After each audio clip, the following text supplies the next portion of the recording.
مفاتی کے اندر ذکر ہے کہ جو جوان شب جمعہ خدا کی بارگاہ میں استغفار کرتا ہے، گریہ کرتا ہے، سمندر کی مچھلیاں اس کے لیے استغفار کرتی ہے. جوانوں سے ڈرو. آپ کی سماعتوں کی نظر آپ علماء کو دیکھیں. علامہ تقی جعفری کی آپ کی صلوات ان کے درجات میں اضافہ فرمائے. اللہم صلی علی محمد وآل محمد. علامہ تقی جعفری کے شرح نہج البلاغہ، مثنوی کی شرح اور کتابیں، وقت نہیں ہے کہ مزید میں اتنی زیادہ کروں. مولا امام رضا علیہ السلام کے حرم میں دفن. اللہم صلی علی محمد وآل محمد. مولا کی زری کے قریب ہی دفن ہے، کیونکہ ظاہر اب رواق بن گئے ہیں. تو ایک جگہ جب شیخ بھائی کی قبر سے باہر نکلیں گے حرم زری کی طرف، تو ایک جگہ نیچے نیم پلیٹ لگی ہوئی علامہ تقی جعفری. علامہ تقی جعفری بیان کرتے ہیں، ہمارے استاد آغا داداچی نے یہ واقعہ ہمیں بیان کیا. کہتے ہیں جب بھی یہ واقعہ بیان کرتا ہوں یہ شیرین سے شیرین تر ہوتا چلا جاتا ہے، کیونکہ بہرحال جوان چہرے مجھے زیادہ نظر آ رہے ہیں ان کے لیے، بلکہ ہم سب کے لیے. یہ جو ہمارے لیے بڑا آسان ہے، یہ علماء ایسے نہیں بنے. عزیزان محترم، علامہ تقی جعفری کہتے ہیں کہ میں نجف میں جب حوزے میں پڑھتا تھا تو شدید گرمی تھی اور رجب کے ایام تھے. یہی رجب کے ایام، یہ جو کل 27 رجب ہے، کل کی رات تھی. تو یہ واقعہ مجھے کل پڑھنا تھا، لیکن بہرحال اب آ گیا کہ یہی 27 رجب آ گئی. اتنی شدید گرمی تھی، کمروں میں بیٹھا نہیں جاتا تھا. اس میں اتنے اے سی وغیرہ نہیں ہوتے تھے، پرانی بات ہے. تو کہتے ہیں ہم دیوار کے سائے کے پاس آ کے بیٹھتے تھے کہ شاید کوئی ہوا چلے گی تو کچھ سکون ملے گا. 27 رجب کا ہمارے جو مدرسے کے جو ہیڈ تھے وہ بھی عالم دین تھے بہت بڑے. انہوں نے کہا کہ کوئی جشن رکھتے ہیں. تو وہ جو کام کرنے والا تھا، برتن اٹھانے والا ایک بوڑھا شخص، تو اس کو بولا بھی رات کو جشن ہے تو کچھ طالب علموں کو کچھ ہنسا دینا، کوئی ایسی بات کر دینا. ٹھیک ہے. رات ہوئی، اس نے اپنی جیب سے اخبار کی کٹنگ نکالی. اس اخبار کی کٹنگ پہ ایک تصویر تھی خاتون کی. اس زمانے میں کوئی ہوگی بغداد میں کوئی سب سے حسین خاتون. اس نے کہا بھائی مذاق ہے، مذاق ولاد ہے تو تھوڑا جشن ہے. جیسے ہمارے یہاں نہیں پتا ہوتا نا آج کل جشن ہے تو سب جائز ہے. جیسے پچھلے دن آپ نے ویڈیو دیکھی ہوگی مولا کائنات کے جشن کی. یعنی رونا آ رہا ہے کہ ہم کس مولا کو مانتے ہیں اور ہمارے جشن کیسے ہو رہے ہیں. یعنی ہمیں خود کو نہیں پتا ہم کر کے آ رہے ہیں. پہلے کیک کاٹنے تک تو چلے ہضم ہوتی تھی بات، اب یہ کیا ہے؟ کہاں جا رہا ہے اسلام؟ اب اس کو نہیں روکے تو بولیں گے یہ کیا کر رہے ہیں. نہیں، کون روکے پھر؟ مجھے آپ بتائیں، آسمان سے اترے گا؟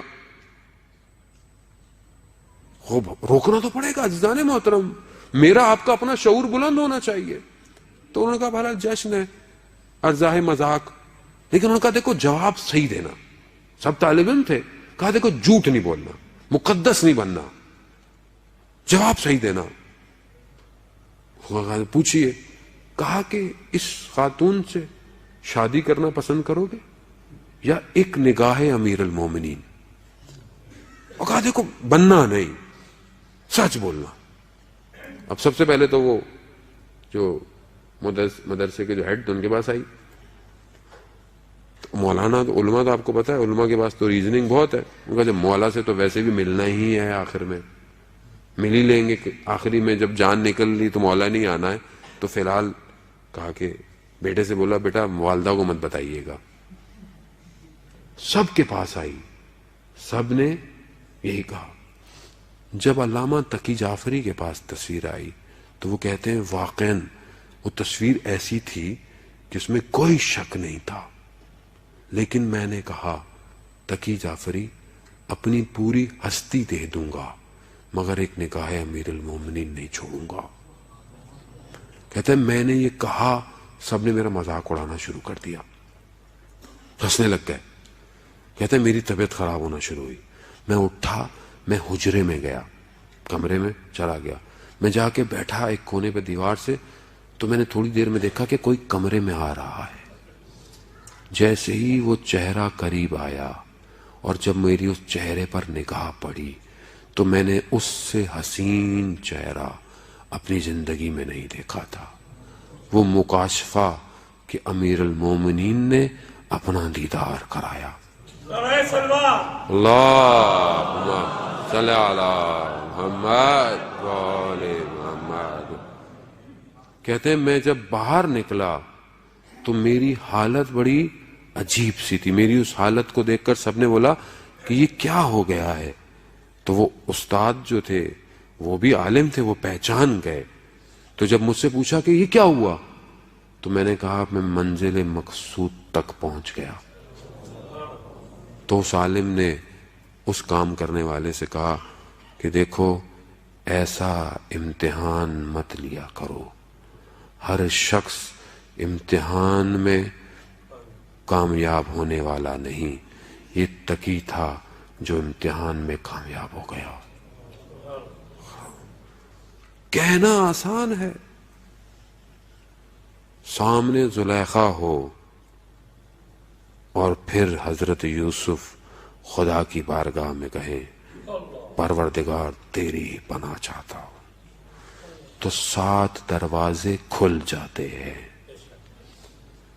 لیکن یہ آسان نہیں ہے، خدا سے یہ مانگیں کہ خدا ایسے امتحان میں نہ ڈالے، ظرفیت نہیں ہے جس کو مانے انسان۔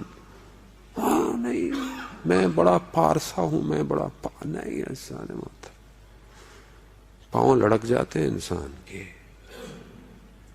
جوانوں سے مخاطب ہوں میں، اپنے نفس کو نہ بیچے کسی کو۔ مولا متقیان کہتے ہیں اگر تم اپنے نفس کو بیچنا چاہتے ہو تو کم سے کم قیمت جنت ہے، کم سے کم۔ تو ایک تصویر کے لیے، ایک ویب سائٹ کے لیے، ایک تصویر، ایک فریم، خدا کے لیے اس کی حفاظت کریں۔ آیت اللہ قاضی طباطبائی کہتے ہیں یہ دل خدا کا ہے، اسے کسی اور کو کرائے پہ مت دینا۔ علی نے کھل کے در علم مجھ پہ باز کیا، امام عصر نے دنیا سے بے